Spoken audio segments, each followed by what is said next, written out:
तक जब दूर ले जाना हमारे पास, ऐसा कर, पहला पॉइंट हमारे पास इसके अंदर, उसके बाद तुम्हारे पास इसके अंदर दूसरा पॉइंट, उसके बाद तुम्हारे पास तीसरा पॉइंट, कम से कम 5 पॉइंट लिखने के बाद उसके उदाहरण साथ साथ में लिखे हो, चौथा पॉइंट हमारे पास, उसके बाद हमारे पास 5वां पॉइंट। जो भी पॉइंट तुम यहाँ लिखोगे ना, ऐसा करके जो भी पॉइंट लिखोगे तुम यहाँ, हर पॉइंट के अंदर भी समझो एग्जाम्पल तुम्हें जरूर डालना होगा। समझ गए क्या कहा मैंने?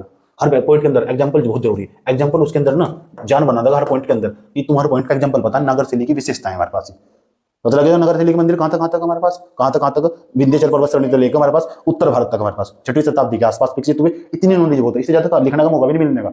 ज्यादा नॉलेज लेकर कोई फायदा नहीं है। नॉलेज को एक्सप्रेस करना सीखना, यही हो मेंस की ताकत हमारे पास। बच्चे के पास नॉलेज तो बहुत है, उस नॉलेज को एक्सप्लेन नहीं कर पाता, एक्सप्रेस नहीं कर पाता, रिप्रेजेंट नहीं कर पाता, प्रदर्शित नहीं कर पाने का। तो जो प्रदर्शित नहीं कर पाने का उस नॉलेज का फायदा क्या हुआ?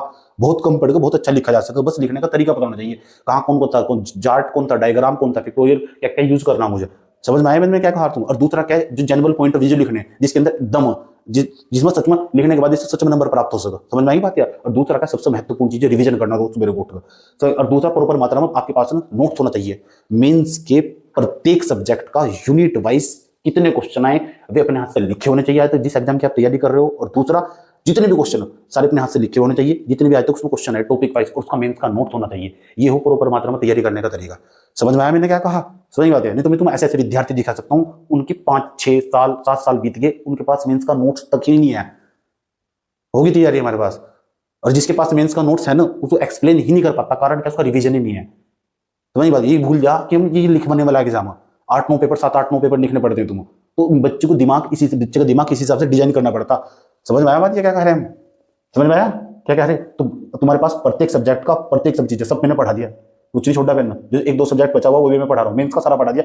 और ऊपर मात्रा में नोट्स होना चाहिए जितना भी है तुम्हारे पास, और उस नोट्स का रिवीजन होना चाहिए। और दूसरा, उसके उदाहरण उठा के बदलते हो, लेटेस्ट उदाहरण उसके अंदर डालते रहो। और दूसरा, अलग अलग जो डायग्राम मैंने तुम्हें बताए गए ना, जितने भी डायग्राम बताए, कोई से कहीं भी डायग्राम बताए, अलग अलग चैप्टर वाइज यूनिट वाइज जहां डायग्राम बताए गए, और लिखने का तरीका बताया गया तुम्हें। जब इस तरह का क्वेश्चन आ जाए तो इस तरह लिखना, इस तरह क्वेश्चन आ जाए तो इस तरह लिखना। और उसमें प्रॉपर मात्रा में एक एक चीज की समझ होनी चाहिए। जब बच्चा पेपर देकर बाहर निकले तो सिविल के विद्यार्थी की सबसे बड़ी खास बात हो, उसकी मेंस के एक एक क्वेश्चन पर निगाह बट अच्छी कमांड रहती है कि ये क्वेश्चन आया कहां से।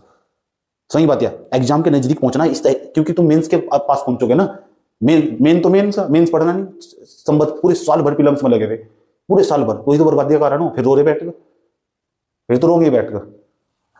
समझ में आया क्या कहा? सबसे पहले उठे, रिवीजन पूरा का पूरा जो मेंस का नोट तैयार करा गया, सही बात, उस नोट्स का रिवीजन कि कहाँ मुझे कौन सा पॉइंट लिखना, ये कौन से क्वेश्चन के लिखने का तरीका कैसे कैसे बताया था, कहाँ मुझे एग्जाम्पल डालना, कहाँ मुझे चार्ट बनाना, कहाँ मैं इसे और अच्छे तरीके से दूसरों से एक नंबर मुझे और कैसे फालतू मिल सकता।